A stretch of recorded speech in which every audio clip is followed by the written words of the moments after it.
Je m'appelle Sophie Deplus, je suis conteuse. J'aime raconter des histoires, c'est la base de mon métier.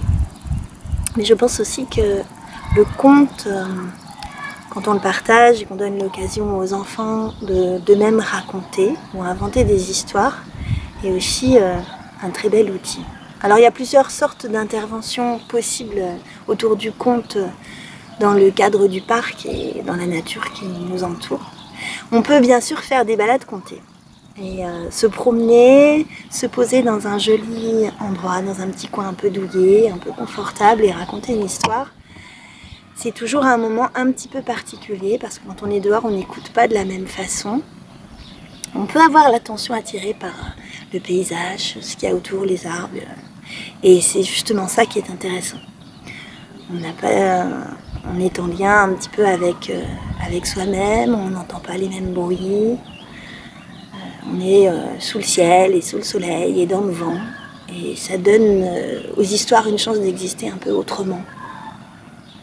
Et puis ce qui est intéressant quand on conte, c'est d'attraper tout ce qu'il y a autour de soi pour intégrer des éléments différents à l'histoire. Par exemple, un arbre qui est là, qui peut devenir un élément du décor du conte qu'on est en train de raconter. Le bruit de l'eau, un oiseau qui passe. Il y a parfois des coïncidences assez incroyables entre ce qu'on est en train de dire et ce qui se passe à ce moment-là précis autour de soi. Donc c'est un travail très très chouette d'être à l'écoute de ça et de transformer le moment du conte en extérieur, en véritable moment d'expérience qu'on partage avec le groupe qui écoute. On ne se souvient pas seulement de l'histoire, on se souvient aussi de l'endroit où on était quand on l'a entendu, du moment, de ce qui s'est passé, de ce qu'on a ressenti au moment où on était là pour l'écouter.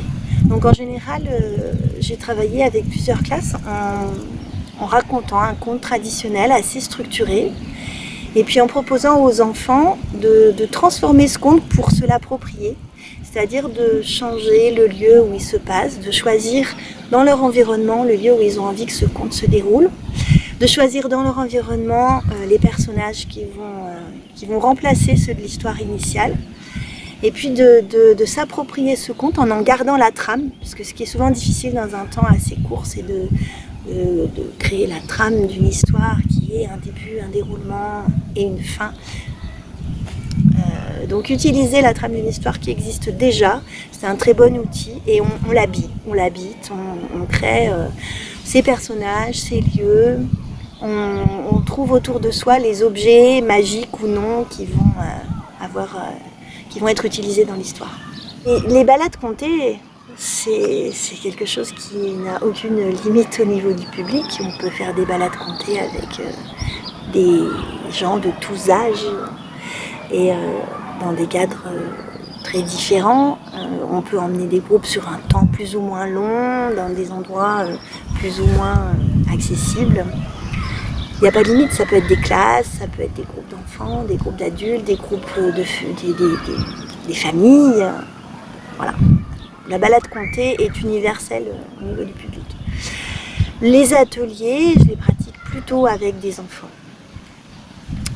Ça doit marcher aussi avec les adultes, pourquoi pas. Mais c'est vrai que ça permet aux enseignants de travailler avec les enfants sur la construction d'une histoire. J'aime que ça se fasse de façon orale autant que possible. Et si on a le temps que les enfants puissent raconter eux-mêmes leur histoire sans passer par l'écrit, c'est très intéressant avec des enfants de leur apprendre à s'approprier une histoire à l'oral.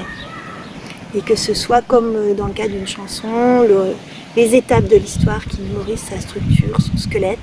Ça leur permet de pouvoir la dire après avec des refrains qui reviennent, des formules qui reviennent, et toute cette musicalité du langage, ils puissent se l'approprier, la mémoriser sans passer par l'écrit. Ça donne aussi des chances à des enfants qui ont des difficultés importantes pour s'exprimer à l'écrit, de pouvoir être très actifs et très présents et de très très bien s'en sortir avec l'oral.